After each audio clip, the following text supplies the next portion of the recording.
Salut à tous, c'est Pang de la chaîne, bienvenue sur cette vidéo qui continue notre cheminement sur les histoires et anecdotes de Devilman.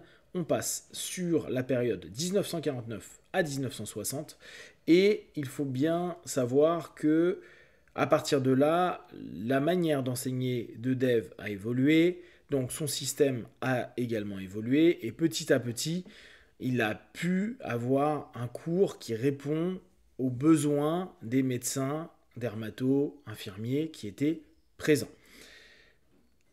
C'est ce qu'explique Larry. Il dit qu'il y a eu plusieurs versions de ce petit cours-là. Et que celui qu'on a là, je crois qu'il est de 61 ou 59 ou 61. J'ai plus exactement la date. D'ailleurs, ce qui peut être intéressant à savoir, c'est qu'est-ce qu'il y avait comme au niveau du cours. Il y avait la leçon 1, c'était l'introduction. La leçon 2, c'était les signes physiques de l'hypnose, les revues sur l'autosuggestion, l'analyse rapide du conditionnement, etc. Leçon 3, la continuité sur les suggestions avec un adjuvant supplémentaire pour les anesthésies. La leçon 4, c'était tout ce qui était waking hypnosis. La leçon 5, c'était tout le travail de somnambulic state, donc d'état somnambulique. Et il y a différentes choses. La leçon 6, c'était le coma hypnotique, donc il était complètement enseigné. La leçon 7, c'était l'hypnoanalyse. La leçon 8, c'était l'hypnose sur les problèmes sexuels. Il y avait aussi comment aller plus rapidement sur le coma, etc. etc. Problème d'impotence, de frigidité, etc. La leçon 9, la différence entre le sommeil naturel et l'hypnose, un travail sur l'hypnoanalyse. La leçon 10, une revue générale sur le cours. Bon, il y a plein de petits sous-ensembles. Peut-être que je vous ferai aussi un résumé de tout ça, en tout cas vous donner les grandes pensées qu'il avait à l'époque. Donc, un des points qui est intéressant, ça je trouve que c'est passionnant, c'est là où on se rend compte qu'on n'était pas à l'ère d'Internet, et donc quand on voulait enseigner, il fallait se bouger. En l'occurrence, lui, il utilisait le principe des villes pivots, c'est-à-dire qu'il allait sur une ville dans laquelle il mettait toutes ses affaires, tous ses stocks de documents, etc. Et après, pendant les 6 jours qui suivaient, il allait dans 6 autres villes, ou 5 autres villes s'il prenait un week-end, et il allait donner un cours tous les soirs. Donc en fait, il avait 10 sessions, 10 séances. C'était la manière dont était construit le cours. Donc il repassait 10 semaines à refaire le même tour. Admettons, je suis tout bêtement, on va dire, à Paris, et puis je vais aller à Saint-Denis, je vais aller à Gennevilliers, je vais aller à Melun, je vais aller à tel ou tel endroit, et je reviens continuellement sur le même centre. Je reviens à chaque fois à Paris, puis le lendemain, je fais une autre ville, une autre ville, une autre ville. Après, je me mets en repos, et je retourne la semaine 2 à refaire, Saint-Denis, puis Gennevilliers, puis etc., Melun, et ainsi de suite. Ce qui fait que les apprenants avaient une semaine pour pratiquer.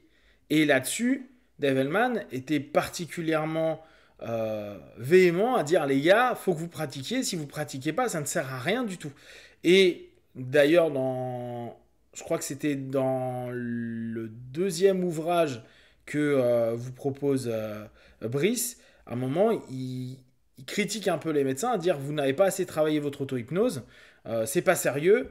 Donc on va recommencer à bosser un peu ce soir dessus, mais il faut impérativement que d'ici la semaine prochaine, vous ayez des résultats avec votre auto-hypnose sur tel ou tel sujet. C'est-à-dire qu'il était vraiment basé sur des objectifs et c'était à tout à chacun de se mettre en condition pour faire le boulot qui était demandé. Donc bon, principe des villes pivots, ça j'ai trouvé que c'était assez intéressant. La haute qualité de formation dans le cours était en partie le résultat de la routine de cours une fois par semaine, car cela signifie que les médecins pratiquaient intensivement entre les sessions, avec leurs partenaires en cabinet. Hellman exigeait des devoirs, des rapports de progrès, etc. etc. Donc si c'était pas fait, tout le monde pouvait en pâtir, entre guillemets, sachant que, comme je vous avais expliqué en vous faisant le débrief des livres de Brice, dans sa manière d'enseigner, il expliquait bien sûr le cours. Après, il faisait mettre en pratique, mais en pratique en binôme. Donc le médecin, le partenaire Et il interrompait le médecin pour dire non, là, tu vois, tu aurais plutôt dû dire ça. Ah, là, c'est bien. Là, il faut faire ceci. Donc, c'était toujours en direct par rapport à une problématique. De plus, les médecins et les personnes qui participaient étaient invités à faire venir des personnes de l'extérieur pour qu'il y ait vraiment des sessions qui soient réelles et qu'on soit sur des éléments qui soient factuels et pas simplement des mimes ou des projections. Le cours d'Hellman commençait en début de soirée et se poursuivait jusqu'à minuit assez tard. D'accord. Donc en général c'était 19h, minuit. Et souvent, il se faisait virer après. Les lieux de réunion étaient souvent en salle de réunion d'un hôtel, etc., etc. Donc ça, c'était assez marquant. Pour illustrer ses compétences, ah oui, alors là, ça, je l'avais mis en avant. Quand je vous ai dit sur des vidéos précédentes que une des femmes extraordinaires de l'hypnose a été Pauline Hellman, il y a un moment donné, l'histoire devrait se souvenir d'elle comme l'une des femmes hypnothérapeutes les plus influentes de son époque. Pour illustrer ses compétences, il y a eu le cas où des médecins nécessitent une observation étroite, donc être suivis, et sont alignés devant Pauline en plus grand nombre que devant Dave. Quand Dave a demandé pourquoi, l'un d'eux a répondu, avouons-le, Dave, Pauline est une meilleure instructrice que vous. Donc elle avait vraiment capté beaucoup de choses. Et Pauline était vraiment son bras droit.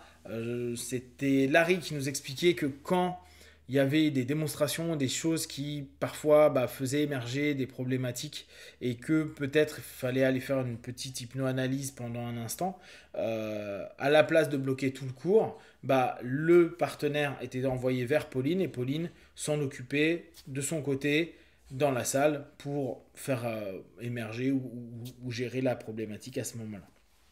Donc, Larry expliquait qu'il était fortement impliqué dans l'entreprise familiale. D'ailleurs, c'est intéressant parce que vous savez qu'il y a toujours de la politique et des histoires, mais Larry nous expliquait que lui, il a beaucoup suivi son père jusqu'à ce qu'il aille au MIT, mais euh, souvenez-vous, Jerry Kine a dit que ça a été la personne qui filmait constamment les sessions de Dave Hellman, ce qui, dans la réalité, en tout cas dans ce qui est expliqué par la famille Hellman, n'est pas toujours le cas. Il l'a fait à un moment donné, très peu de fois, et sur quelques séances, alors que comme vous voyez, c'était toutes les semaines. Donc, bon, ça restait une entreprise familiale, c'est pour ça que je pense qu'il ne faisait pas rentrer forcément des personnes trop à l'extérieur, sachant que, à un moment donné, ils ont fait intervenir des personnes de l'extérieur, une personne, et il y a eu une espèce d'arnaque. Donc ils étaient beaucoup dans une dynamique à rester entre eux. Ce qui explique aussi, Larry, à cette période-là, il y a eu beaucoup de réflexions sur la méthode, notamment sur des éléments comme le Magic Spot, qui était une espèce d'hypnoanalgésie que les enfants peuvent emmener à n'importe quel endroit pour enlever les douleurs, qui a été rajouté parce que ça a été bien travaillé par certaines personnes, notamment développé par cette manière par un pédiatre qui s'appelle Earl Farrell.